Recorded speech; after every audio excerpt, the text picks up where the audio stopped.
your media, where you are. We are back again with another episode.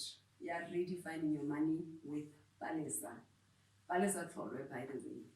Today, I have a very, very special guest. A very interesting special guest is what I wanted to say. And I'm not going to spill the beans just yet, but you will understand why I emphasize my surname. I said Palesa Dube, and I'm saying it again. And we are redefining your money, and we are very excited to have been welcomed to this guest's home. Balepal. Wow. This is a bit weird, interesting, and exciting at the same time. Welcome to the show. Thank you. Palesa Dube. She's even getting confused. I'm getting confused. Palesa Dube, I can interview her today. Pale, please introduce yourself. Hello, everybody. My name is Palesa Dube. As Palesa has said, I am a certified financial planner by profession. I am a co-founder and director of a wealth management company. We call ourselves Wealth Creed. And I've been in the industry for many, many years. I won't even go there. Hey, it's my job. It's my job to do that. Today, I invited Palesa to come and have this conversation with me. Yeah, it feels strange to keep saying Palesa. It feels very strange. Yeah, but today I invited Palesa to come and have a conversation with us because of a few reasons. One of the reasons is because I'm not sure if you are familiar with the term financial planning week. So in all over the world, we have a concept called financial planning week. We have a financial planning month. So last week was financial planning week, and the month itself is financial planning month. And Palesa is actually a financial planner. I'm also Palesa, the financial planner as well. But we will stop talking about me because today is not about me. As I said, it's because I've invited Palesa because it's financial planning week. Financial planning month.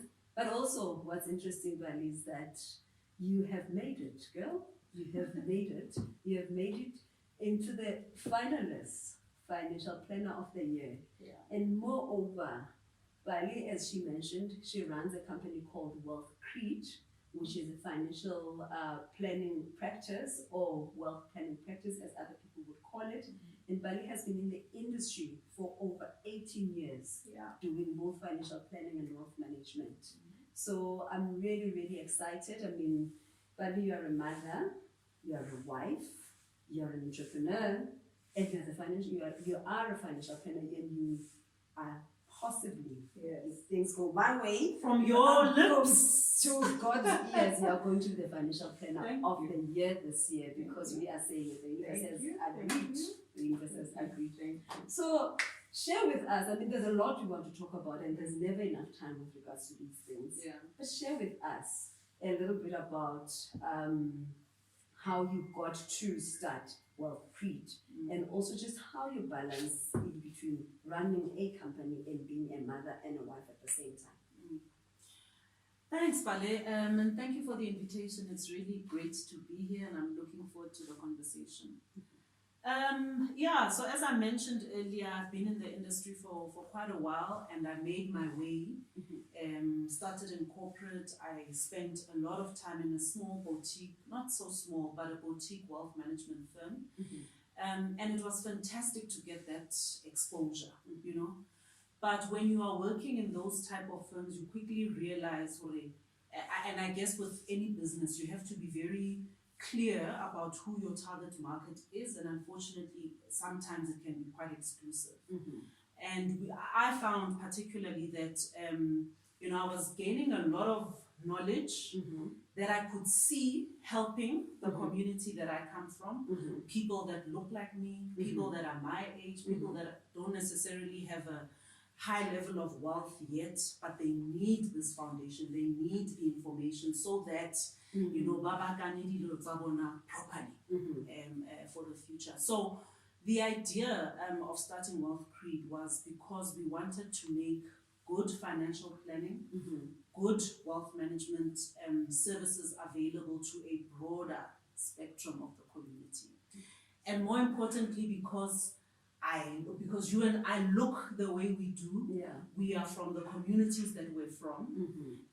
It was so much more important to be able to take these skills and knowledge so that it improves the lives of our own families, of the communities that we come from. So that was really the thinking behind Wealth Creed and why we started it.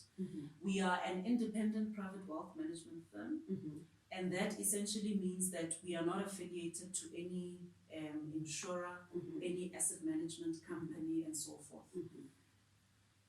Now, for a person listening to this, I think that's a plus, because actually you do want to be engaging with somebody that's independent. What does it mean for them? It means that you are engaging with somebody that is going to say, right, what do you want to achieve? Okay, what do you want to see happen for Navajo? What do you want to see for yourself? And then how do we navigate this world of products, insurance, shares, all of those things? What of the products that are out there will help you get to your dream, get to your legacy? And so that's why it was important for us to remain independent and to start up a business of the nature that we have. How do I manage everything? Jeez. I guess it depends on which day you are asking me that. Because sometimes I just feel I'm not doing it well. Situation ain't managed. No, listen here, this thing is dynamic. It depends which ball are we holding today. Sometimes there are balls that drop, and I think that's the beauty of life. There's no such thing as, everything being perfect all the time. Sometimes you need to show up for work and really do well there. And when you need to do that, that's what you do. Sometimes you need to be a mom that's there for your kids, and then at that time phone goes off. You're focusing on your kids. So I think life is about balancing. It's a balancing act, right? You keep up certain balls in the air when they need to be kept up. Sometimes you let them go because you need to be focusing on something else. So that's how I get to everything. I love what you have said, and I want to just take it back a little bit, our own community. So you started Wealth Creed because you just thought this is something that will empower your own community, and it's people that are like you. A lot of people do get intimidated when it comes to finances. They feel uncomfortable. They feel, they need to pay so much money, and that we are not there. I mean, I was in a meeting Maubani, and I understand where they're coming from, because I was in a meeting Maubani in a big insurance company, and I'm not going to mention names, but pretty much most of the heads that were sitting there were bald and very light in complexion. So it becomes very uncomfortable for people to want to have these conversations about money. And I mean, I'm jumping straight into the fact that with this month being Financial Planning Month, what are some of the things that you think can help our communities, having experienced both being in a big corporate and being in an organization where you're now serving people that are more like you? What are some of the things that you can share with our viewers with regards to just the concept of financial planning?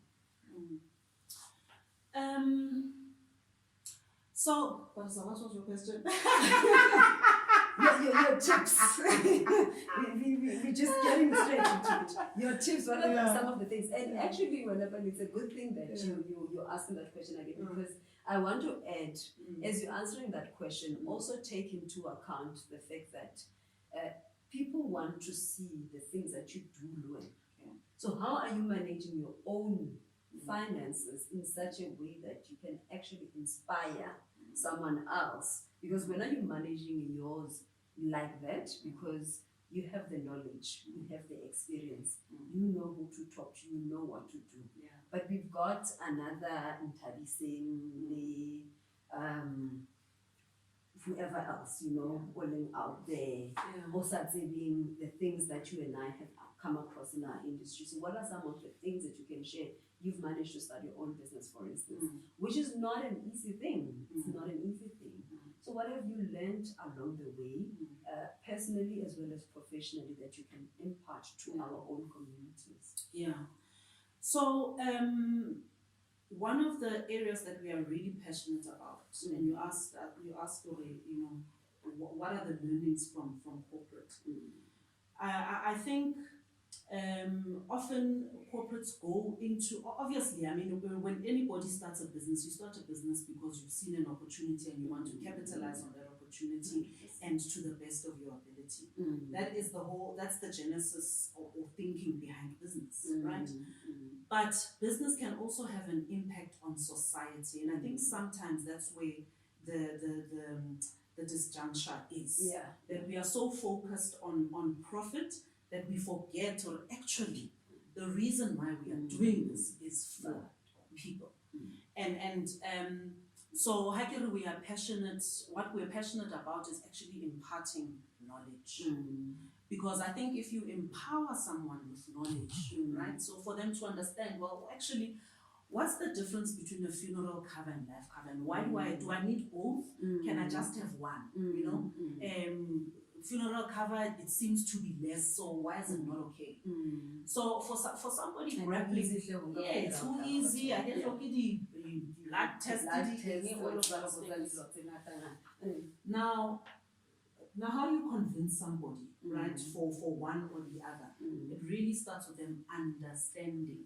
Okay, and so that's why I do things like this and participate in financial planning. We can do a lot of financial literacy, financial wellness workshops, because it's important to us that our people, anybody actually that we engage with, understand finances, understand the products that we're talking about, so that they can see themselves of, oh, okay, now I understand that I need funeral cover for X, I need life cover for Y. By the time they engage with someone like me, who's a certified financial planner, already they have an expectation of what the outcome of that engagement must be, right? Because that engagement mustn't be one way. We don't want to be telling people. It becomes much easier if you're dealing with someone who understands some level of understanding. And when you have that knowledge, you also can protect yourself, because you also don't want to be exploited again. So you go into an engagement like that being far more empowered. And I think that's the lesson that corporate can learn. And we are already starting to see it in financial inclusion initiatives, in financial knowledge, or the workshops that corporates are having to do. You know, it's a pity that sometimes, unfortunately, legislation has to take out the whip a bit to force the company to start doing this. But that's why you are starting to see initiatives like this. So we can't just be going to the market and selling products and products. We have to empower with knowledge, all of that, so that we can have a just society and an environment where business can exist in a balanced manner with people's needs, and ultimately for it to solution for the society within which we find ourselves in.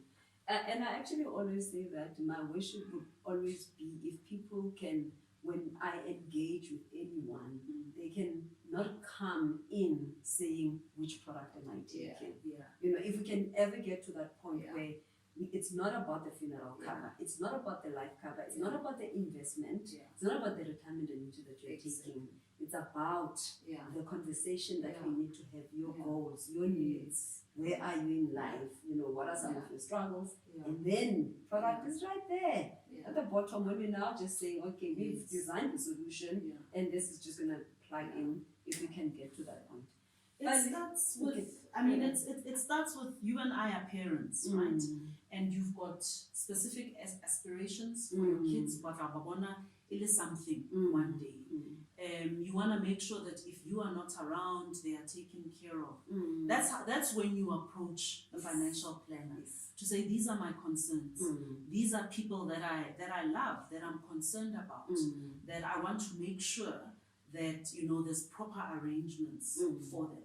So you're absolutely right, and I agree with you that that's actually how our industry needs to approach clients, to say, what are the problems, what are the concerns that we are solving for, what are the dreams, what are the aspirations that we are working towards, and then we use our skill set and products and everything else that's available to make those dreams, those aspirations a reality, to give a solution to the concerns that they may have.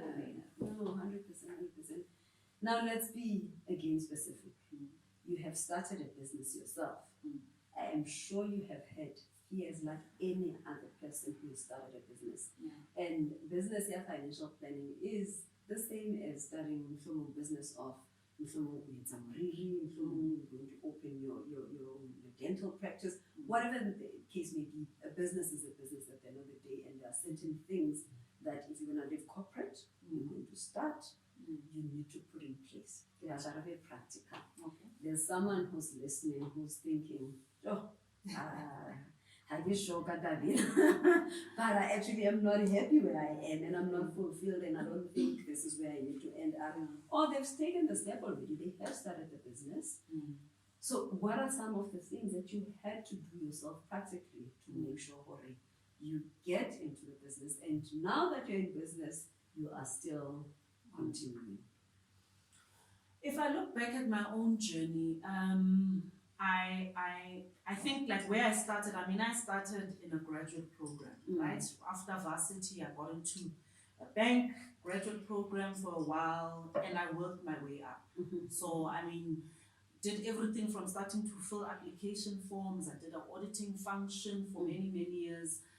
And ultimately, until I was confident enough, I had proven myself adequately to say, right, now you can start managing and advising clients. So I think that's the first step. That sometimes, and I guess it also depends on the type of industry that you're in. But I think don't underestimate the time that one needs to dedicate to building and crafting your skill. So that's the first one. Secondly, in any business, of course, you need to identify an opportunity. So business is a solution to a problem that you've identified. Okay? And if you can come up with a solution to that problem, then you've got an idea for a business. Okay?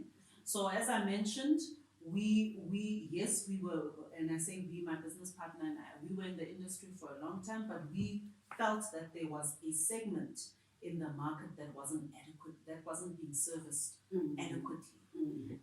And so that's why, and that's the premise of our business. So have an idea. If you've got a solution for it, then absolutely go for it. How do you make the leap? Looking back, we want to also we want to know the money part. Let's talk about the money. Again, I think it depends on the type of industry that you're in. Now, if I can focus on our own, yes. You go into business with starry eyes, right? Thinking, I know this is gonna work. We started in 2018. Okay. In fact, we got our license in 2018. I started full-time in the business in January of 2019. Now, 2019. Then 2020 happens. Then there's a thing called Corona, and nobody knows what it is, and everything is being shut down. Those are the kind of, you can't exactly plan for something like that. But as an entrepreneur, you actually do. You have to have some kind of fallback, to say, what happens if things don't work out? How long can I stretch this thing for to make sure that my business becomes successful? So looking back, if you think that it's going to take you 4 or 5 years to make a success of your business, to be making money and what have you, add another 3 or 4 years. But I agree with you. I completely agree with you. Yeah. If you think 3, think Yeah. 5. Exactly. If you think 5, If you think 5, think 7, 8. You know? Yeah. Unfortunately, where we've been through COVID and what have you, we are fortunate that we can look back at it and say, whew, we survived, you know. Yeah. But those are the type of things that you have to be ready to weather as an entrepreneur.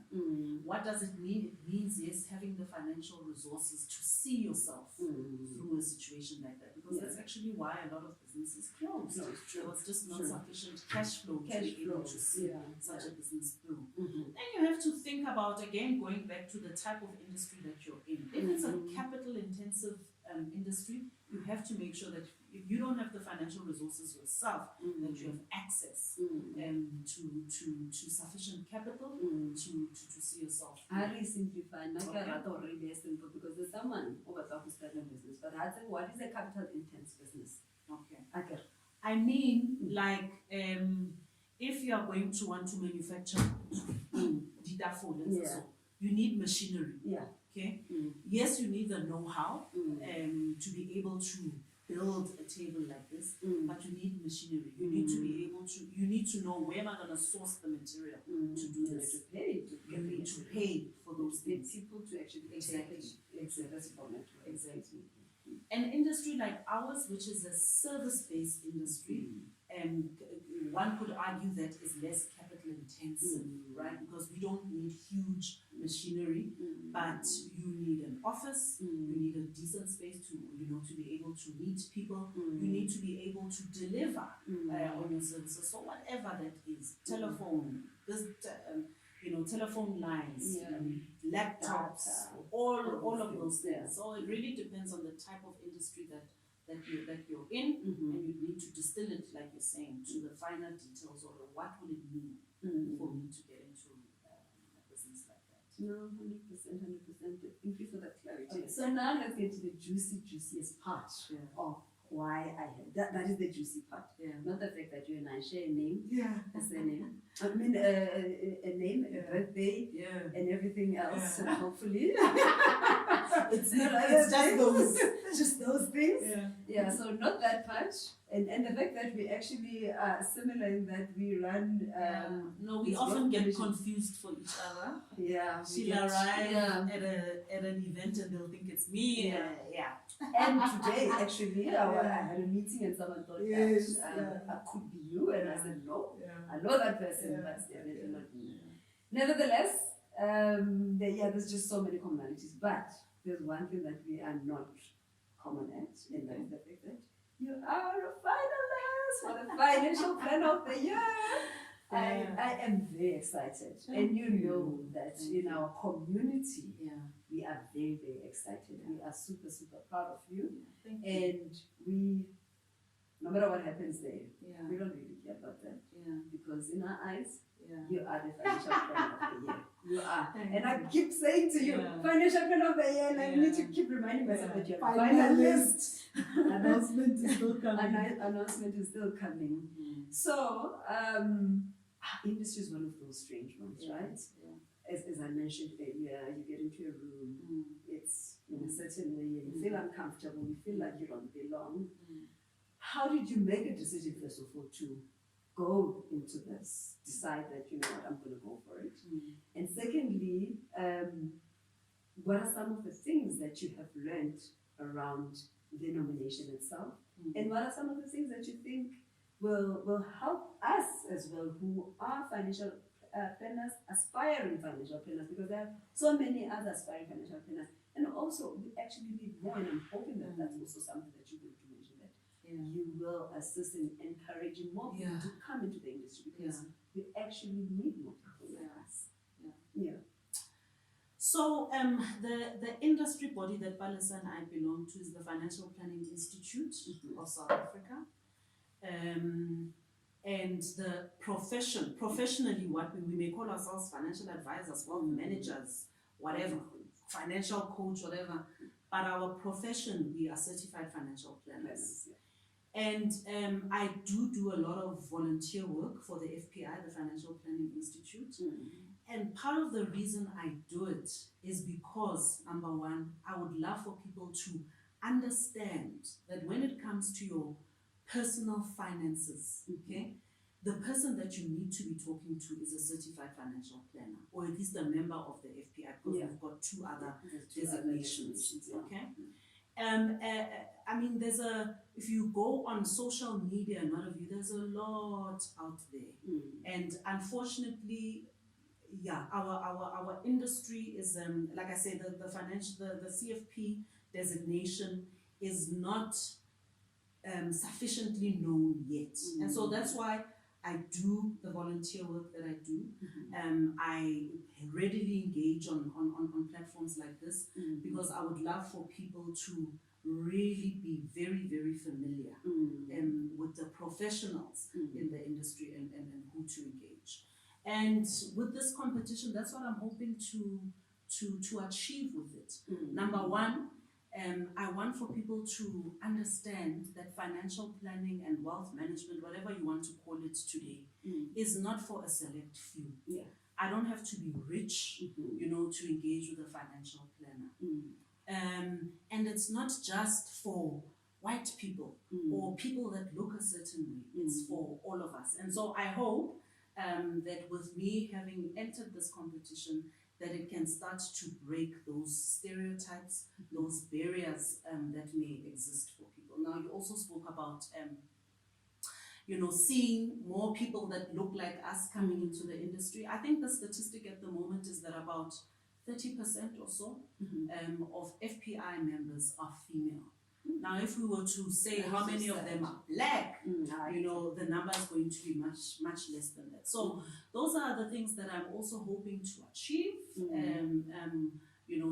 help the FPI with, because we want to see people that look like you and I, Palesa, being certified financial planners. And then more than that, we want to see them going into the community and helping. So that is one of the primary reasons I entered the competition, but it was also to show that we are here. Yes. And we've been here. Definitely. As I mentioned, I've been in the game for about 18 years, So I would also love for the community and people looking just to have confidence also that actually I can approach someone that looks like me, that really understands where I come from. When I say, hey, I need to provide for umama, they really understand what financial planning in your context needs to look like. So it is to give a different face to financial planning, and we need it. Yes, and to make it accessible. Well overdue. We definitely need this face Yeah. to be the face of financial planning, Yeah. because financial planning nowadays is actually, it's completely different to how we used to view it in the past. In the past we had agents. Yeah. Let's be Yes. honest, we had agents. And I think it's important for people to also understand that we are not agents now. We are professionals in the space, and we are here to educate, to advise, and product. We'll talk about it. We'll get into it when we get to it. But thank you very much, Babi. I think for me, some of the nuggets that I've taken that I'm hoping that our viewers have taken today is the fact that all you need is a need. You just need to have a need. If you have a need and you have a goal in life, you want to be somewhere, you want to be something, you've got certain concerns in your life in terms of how your life, unfortunately, whether we want to think about it and we want to entertain it, money makes the world go round. Money makes the world go round. So we definitely need to always, whatever we do, whether I want to travel, I want my kids to go to a certain university, I want to build this type of legacy for my family, I need to think money. There's no other way of, even if you just want to study or you want to start a business, there's nothing else you can do. You still need to think money. So all you need to do really is to just redefine your money with a financial planner, right? With a financial planner, Palesa Dube, you know, a lot of us are available out there to actually assist our people to make better decisions, and our job is not necessarily to sell products. It's really just to empower them with knowledge so they can make better decisions. And I like the way you phrased it earlier, that we don't sell products. And look, we have to be honest that that's actually where our industry comes from, and help people understand why. You know, like we said earlier, if you have an insurance business, obviously they're going to have a sales force to sell their insurance product. 100%. But when we're talking about financial planning and wealth management, we're talking about something completely different. Yes, those may be the tools that we use to solution, but the conversation is different. And I completely agree with you that that's also what we need to emphasize, to say that our industry has come a long way, has professionalized. So approach a professional when it comes to your finances. 100%. Well, thank you, and all the best. Thank you. I did already say it. From me, God has heard. You get sorry, let me just finish this. Because I was trying to drink water. Ice came into my mouth, and now I've got this ice in my mouth again. Let me finish it. From us, from me, you are the financial planner of the year. And I love your wisdom, I love your energy, and I love you. And thank you very much. Thank you. Until we chat again, and we will never have enough conversations about this. I mean, we still, as much as I was saying specifics, we still didn't get into the specifics. So we are going to have more conversations, and I hope you will allow us to come and tap into your wisdom once more. Thank you. Thank you so much. From us, we are very grateful to have had people such as Palesa to come and chat to us. And by the way, she is very, very educated. We didn't even get to that, but you can go and read about her. She's on LinkedIn. She's on Instagram. Maybe that's a private one. I don't know. But she's definitely on LinkedIn. If you want to see her profile, she's on LinkedIn. Her company is called Wealth Create, and please do call upon her if you need or if you have a need.